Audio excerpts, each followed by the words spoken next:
This is the Scorecard, where you score the latest sports news and in-depth views. I'm Anton Roxas. On the Scorecard tonight,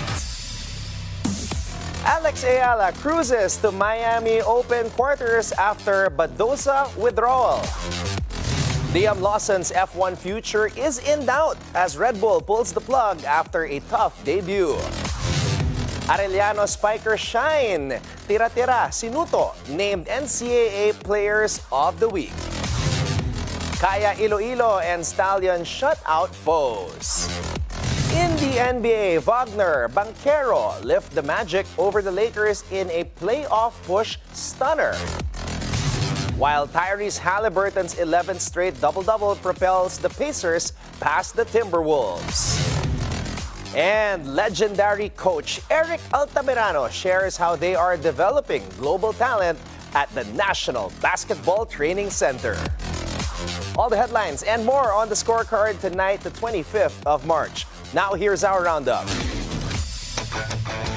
Filipino tennis star Eala advanced to the quarterfinals of the 2025 Miami Open after world number 11 Paula Badosa withdrew due to a lower back injury.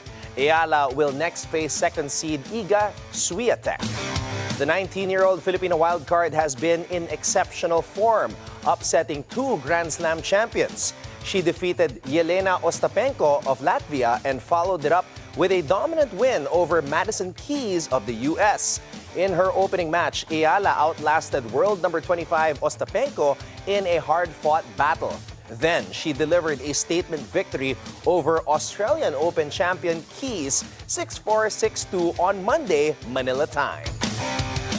It's a big thing to take in, and I feel it's important for me to take it in step by step. I'm so super proud of what I was able to accomplish, but it definitely fuels me more. I understand. I know, and it's in my mind that I have a next match.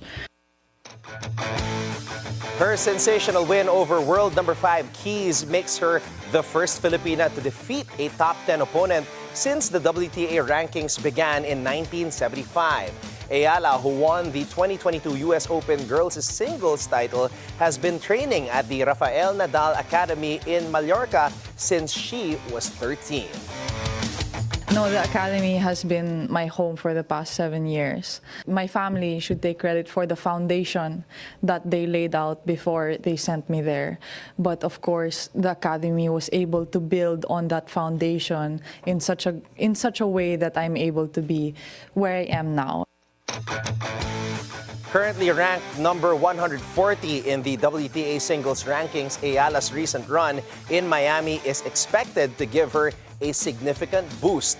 The tennis prodigy is now guaranteed to earn 215 points in the WTA rankings, while her prize purse has ballooned to $189,075, or roughly 10.7 million pesos.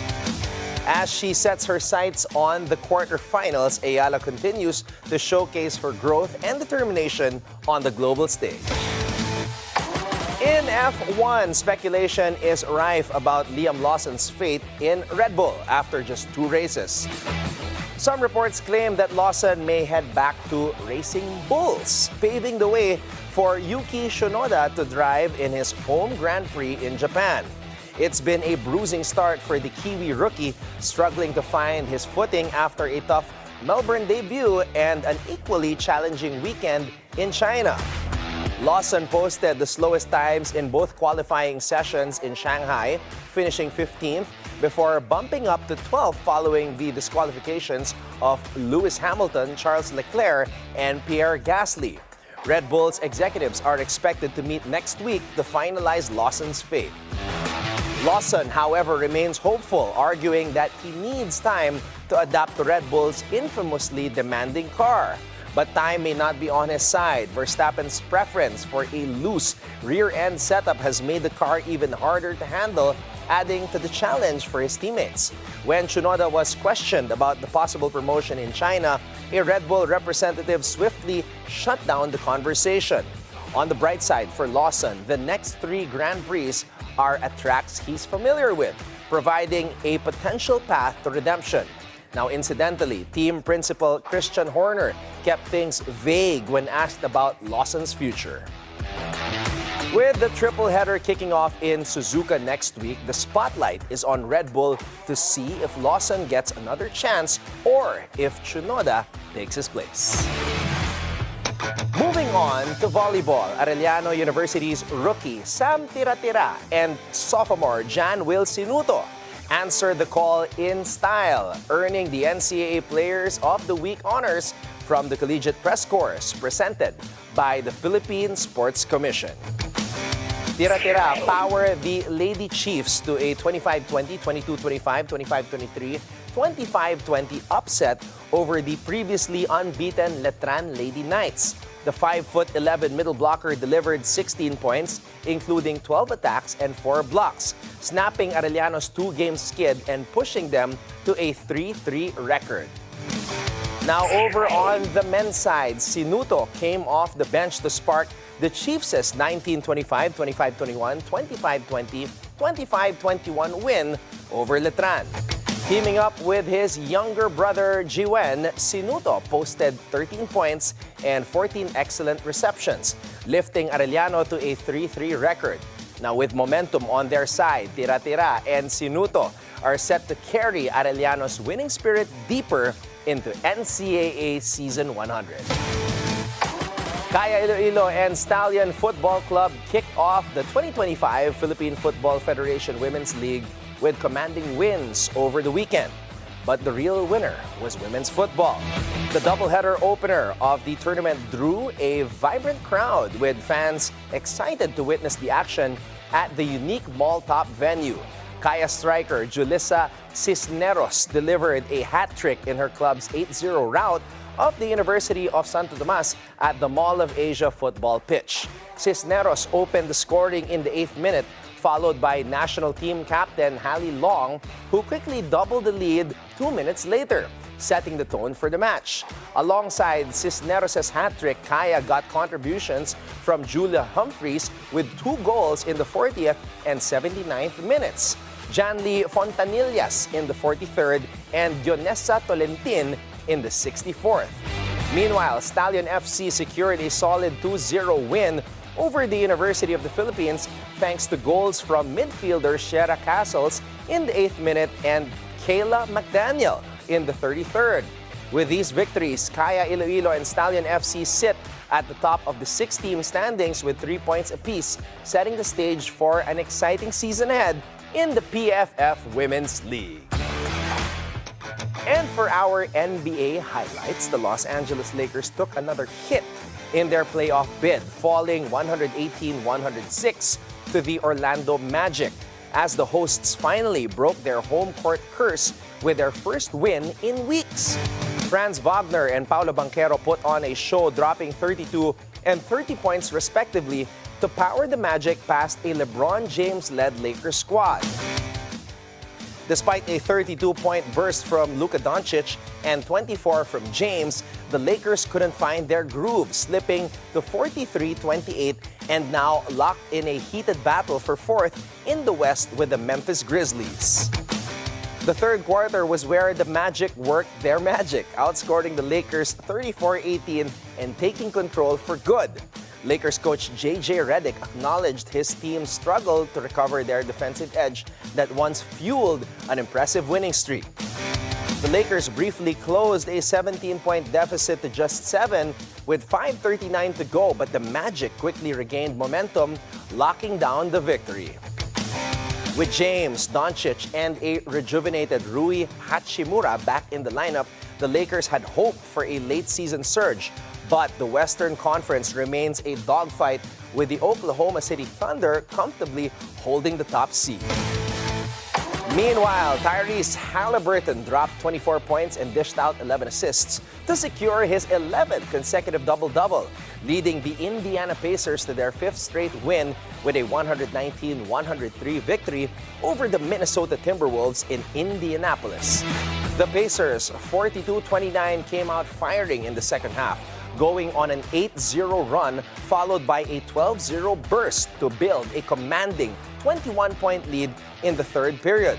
With lockdown defense and efficient play, Indiana kept the Wolves at bay in the fourth, holding Minnesota to just 9 of 35 from beyond the arc and forcing 17 turnovers. The Pacers' defensive dominance helped them complete a perfect 4-0 record so far on their 5-game homestand, marking their first win in this streak by more than 6 points. Halliburton's consistency continues to be a game changer for Indiana, while Obi Toppin came off the bench to add 20 points, shooting an impressive 6 of 9 from downtown. And here are more results from around the NBA.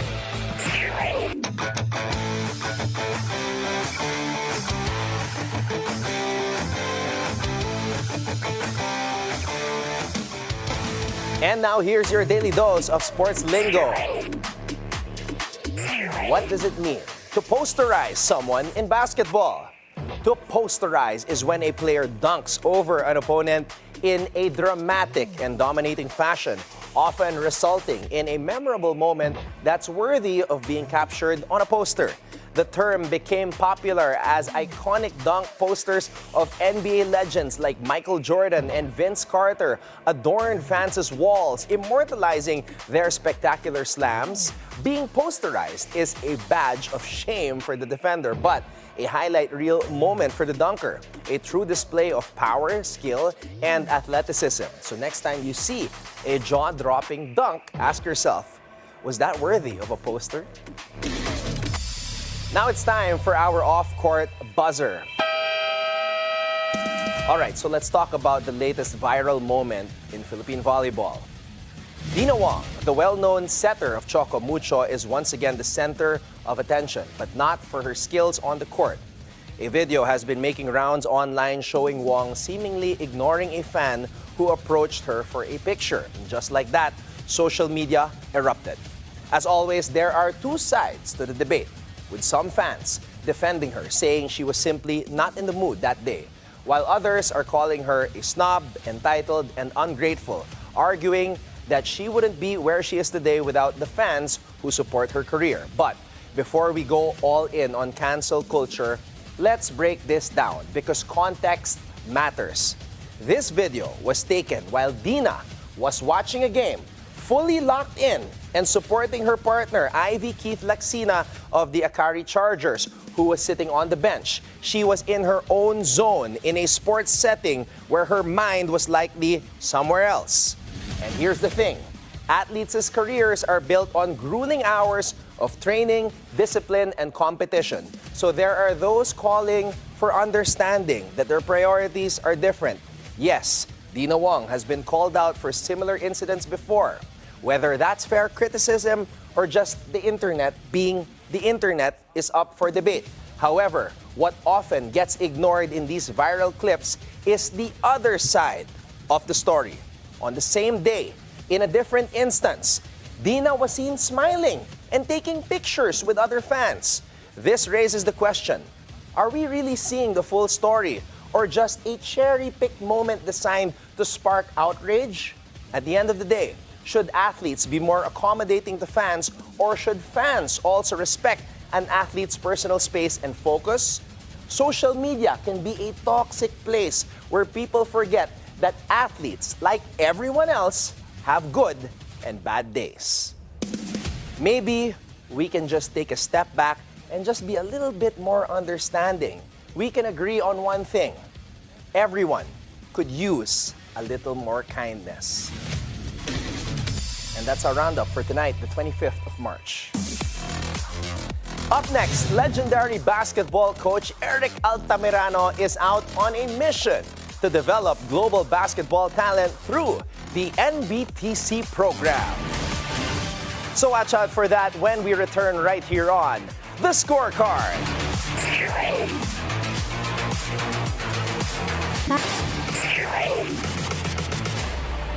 Welcome back to The Scorecard. There is no denying that we are still a basketball nation. And when it comes to passion for the sport, the flame is surely burning. But when it comes to raw talent, that truly needs a lot of polishing. And that is what the National Basketball Training Center is aiming for and more. not just to develop players ready for the global stage, but to build stronger character to make them champions in and out the court. Here is Coach Eric Altamirano, who is truly out on a mission.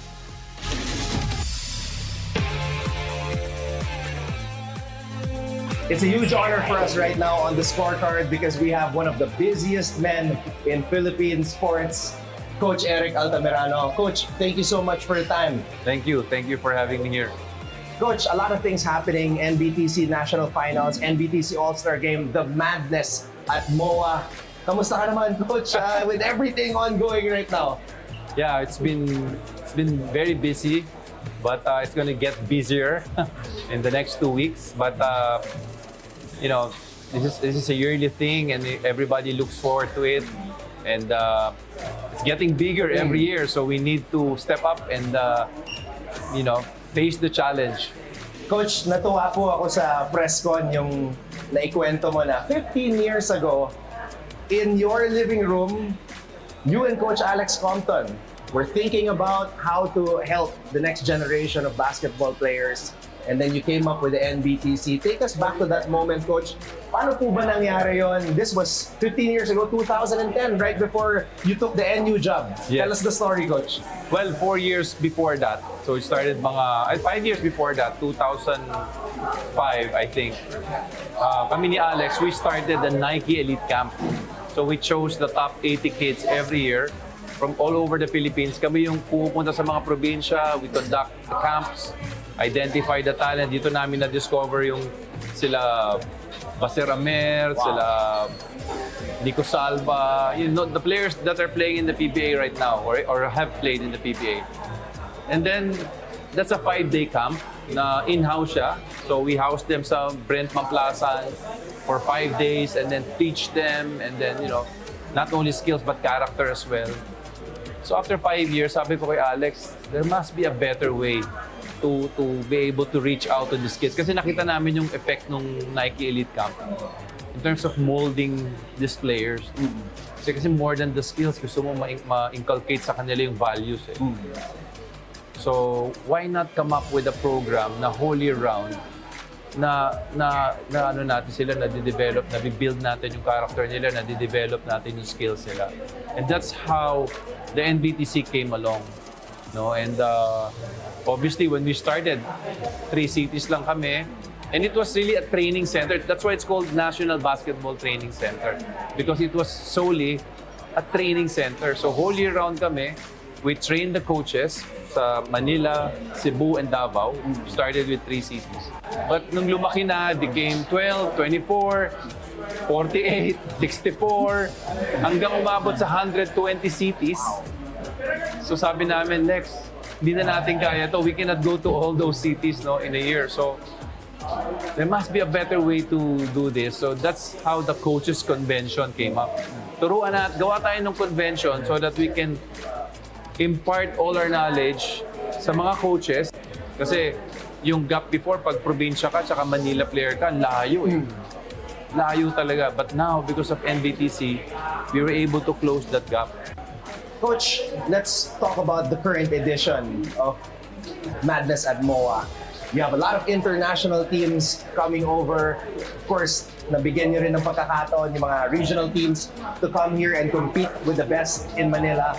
What can the fans expect from this edition?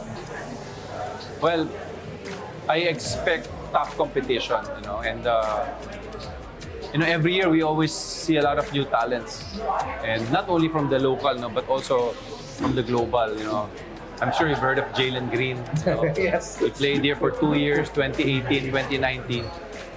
And actually, prior to Jalen Green, there were a lot of really good players that have played in the Division 1 NCAA. And aside from that, lumalakas yung mga regional teams eh. So now they can size up their teams against the top teams in Manila and also the top teams all over the world. So there's a lot of leagues in the Philippines, but I don't think there's one that can be at par with NBTC in terms of competition. Talagang, kumbaga, you see the best of the best. Coach, since nabanggit po ninyo si Jalen Green, I think one of the most viral moments in the history of the NBTC was his dunk on Kai Soto. As the founder and program director, what was your personal reaction to that moment? Well, you only see that in the NBA, in the top level tournament, but you don't see that in a high school tournament. So for Jalen Green to do that, and of course, no offense to Yes, of course. to Kai, but that was a spectacular moment for us, kasi I mean, Kai Soto is a legitimate player, and I'm sure he'll be able to reach NBA. Siguro kung di lang siya na ACL, baka he should be ready now to enter the NBA. Coach, ngayon naman, ang mag-headline ng NBTC All-Star Game, the best in the UAAP, Kiefer Alas, and the best in the NCAA, LeBron James Daep.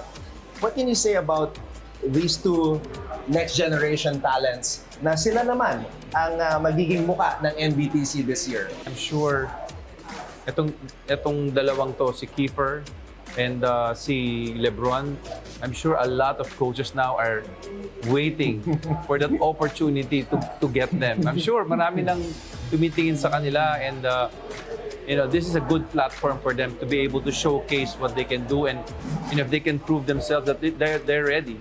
We talked about Baseremer, Nico Salva. Now we have a big guard who can play two guard positions, Kiefer Alas. And then we have an 18-year-old, 6'7" LeBron James Daep, who can pretty much do anything on the court. What can you say about how the game has evolved from the time that you started and up to now? Well, ibang-iba na talaga. I mean, minsan magugulat ka na lang.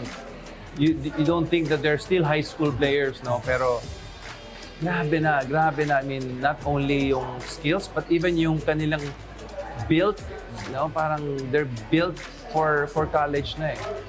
I don't know if that has something to do with the grade 12 thing na, before kasi parang they finish high school at 16 years old. Now 18, 19. So, it gives them time to mature, yung body nila to mature, and even yung mental aspect nila. Para sa'yo, Coach Eric, sino ang ilalagay mo? Kung meron man, Mount Rushmore ng NBTC players, the best kids that played here, who top 4 in your mind, who should belong there? Parang mahirap na yung tanong mo na yan. I mean, it's like asking me to choose from 500 players. Parang ang hirap nun, but on the top of my mind, of course, you have to put Kiefer there. Third D also. Kai Soto should be there. Jalen Green should be there as well. That's a good 4 right there. Yeah, Belanghel, Kiambao, It's hard. Tamayo, Ang hirap eh. Kagulangan. There's so many talaga. There's so many. But I'm really proud. Na in our own little way, we were able to help these kids reach their dream. Coach, for my last question, one of the things that stood out from your statements in the press conference was the NBTC is not just about unearthing talent, but it's also about building character. How important is it that you're not just looking at the basketball aspect of things, but also the personal development of the young athlete? Yeah, I mean, I've been coaching for the last maybe more than 30 years, and for me, what is really important is yung discipline. Because as a player, you will go a long way. Skills mo, it can only bring you so far. Pero yung attitude is what's important. And that's what we try to inculcate to the minds of the players na very important is yung discipline, respect for people, and if you're passionate about the game, then you really have to persevere, work hard, and be the best that you can be. And that's what I like about the sports. I mean, sports per se, parang it gives you an avenue for you to be able to exercise these different values, yung leadership mo, sportsmanship, and then learning how to handle failures. And with that, we'd like to say thank you to the founder and the program director of the NBTC, Coach Eric Altamirano. Coach, maraming salamat sa oras, and we're very thankful for everything that you are doing and everything you have done for basketball here in the Thank you, Anton. Thank you so for much, inviting Coach. me. When the scorecard returns, let's talk about the brewing trade moves in the NBA. So you can keep your eyes on the prize.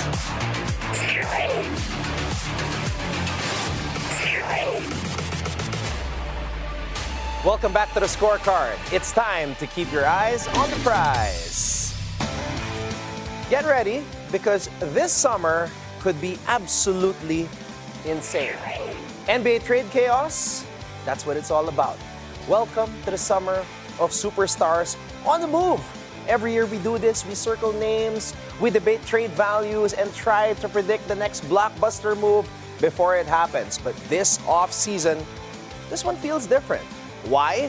Because the superstar trade market is more unpredictable than ever. We're talking about big names, franchise-altering decisions, and teams trying to balance the now with the future. And after digging through the rumor mill, we've got the 10 biggest names who could realistically be on the move. And if they do, the entire NBA landscape shifts. Let's get to it. Number 3. Zion Williamson, the ultimate gamble. You can't talk about Zion without saying if. If he's healthy, if he's engaged, if he ever puts together an 80-game season. Because that's the entire problem. When he plays, he's a nightmare for defenses. He's a walking 25 points, 7 rebounds, 5 assists. He bullies guys in the paint like 2000 Shaq. And he's shooting 56% while barely breaking a sweat. But he's also a question mark every single season. New Orleans has been stuck in the good, not great zone since drafting him. And at some point, they have to ask, is he worth the wait? And here's the twist. Some teams absolutely think he is. If Zion hits the market, there will be teams willing to bet on the upside. Would OKC roll the dice with all their draft capital? Would a desperate East team, maybe Chicago or Toronto, go all in? Zion's not a sure thing, but he's the kind of talent you regret giving up on. Let's go to number 2. Domantas Sabonis, the surest bet in the league. You know what's better than high-ceiling, low-floor guys? It's players who never let you down. That's Domantas Sabonis. You know what you're going to get with him. 18-plus points, 12-plus rebounds, 5-plus assists, elite passing for a big, top-tier screen setter. That's not appealing. Or that's not appealing indeed. But it wins games. And yet, there's real uncertainty in Sacramento. Sabonis just watched his old backcourt mate, De'Aaron Fox, flirt with other teams. He's also about to demand some clarity on the Kings' future. Are they building a contender around him? Or just happy enough to make the playoffs? If Sacramento wavers, teams will pounce. He's one of the best non-Jokic passing bigs in the league. He's leading the NBA in rebounds. His shooting is at an all-time high at 42.5% from 3. And if he shakes loose, watch out for a team like, say, Knicks or the Heat. Because Sabonis doesn't just fit in anywhere. He makes your offense better. Let's go to the next guy on the list. KD, Kevin Durant, the ultimate trade chip. Again? At this point, it feels like Kevin Durant is always one bad month away from another trade request. And guess what? That month might have already happened. The Suns are teetering. They're expensive. They're old. They're staring at a second-round ceiling. And according to reports, they're already floating KD's price. 3 first-round picks and a young star. Now, that's not cheap, but it's not outrageous. Durant is still a top-tier scorer, 26.4 points per game, 50% from the field, 40% from 3, effortless fit in any system. He's the ultimate win-now piece. And if Phoenix blows it up, every contender should be calling the Lakers. Could be their final swing with LeBron. Heat? Pat Riley always has an offer ready at the Sixers. If Embiid is healthy, this makes them terrifying. There's no bigger trade chip in the league, and if he moves, it changes everything. So who's actually moving?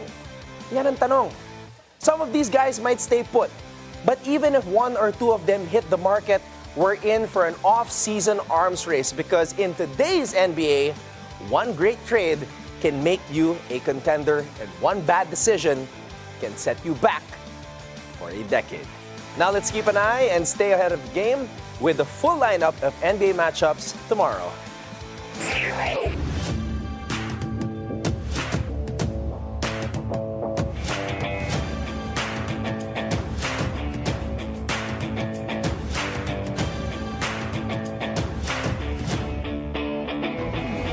And that wraps up tonight's preview, so you can keep your eyes on the prize. Before we go, think on this. From American politician and motivational speaker who is widely known for his inspirational speeches on personal development and success, Les Brown once said, "Life has no limitations except the ones you make." And with that, thank you for joining us tonight. We'll see you tomorrow on the Scorecard, where sports is our business and business is our sport right here on the Bilyonaryo News Channel. This is Anton Roxas. Have a blessed evening, everybody. Good night.